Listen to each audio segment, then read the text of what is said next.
Hi friends, இன்றைக்கி Sunday morning எங்கே பரபரப்பாக கிளம்பிட்டுருக்கோம் பார்த்தீங்க அப்படின்னா, ஒரு அவார்டு ஃபங்க்ஷன் வந்து இருக்குது கம்பெனிஸ் சைட்லேருந்து. ஸோ என்ன கம்பெனின்னு பார்த்தீங்கன்னா ஆக்சிஸ் இந்தியான்னு சொல்லி நிறைய வீடியோஸ் நான் வந்து போஸ்ட் பண்ணியிருக்கேன்.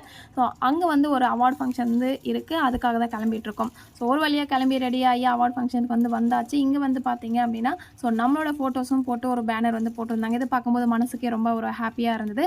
அடுத்து அங்கே ஒரு சில ஃபோட்டோஸை எடுத்துக்கிட்டு அடுத்து உள்ளர் வந்து என்ட்ரு ஆச்சு. இங்கே பார்த்தீங்கன்னா ஷீல்டெலாம் ரெடியாக வச்சுருந்தாங்க ஸோ ஃபங்க்ஷனுக்கு கொடுக்கறதுக்காக. ஸோ அடுத்து பார்த்திங்கன்னா நம்ம ஒரு 1000 பேர் முன்னாடி வந்து நம்மளோட நேம் அனௌன்ஸ்மெண்ட் பண்ணி so chief executive director of Axis இந்தியான்னு சொல்லி கூப்பிட்ருந்தாங்க. ஸோ போயிட்டு நமக்கு வர வேண்டிய அவார்டை வந்து நம்ம ரிசீவ் பண்ணிவிட்டு அடுத்து ஒரு பொறுப்பான வேலையை நமக்கு கொடுத்துருந்தாங்க. ஸோ இந்த அவார்ட்ஸ் எல்லாம் கொஞ்சம் வந்து ஷீலெல்லாம் கொண்டு வந்து கொடுங்கன்னு சொல்லி ஸோ இந்த வேலையும் பொறுப்பாக பார்த்துட்டு அப்படியே பிரியாணி எல்லாம் லஞ்ச் எல்லாம் போட்டிருந்தாங்க. சாப்பிட்டுட்டு நம்ம கம்பெனியில் புதுசாக லான்ச் பண்ணியிருக்காங்க ட்ராலி கிட்டு, அதை ஒரு சில ஃபோட்டோஸ் எடுத்துகிட்டு கிளம்பிட்டோம்.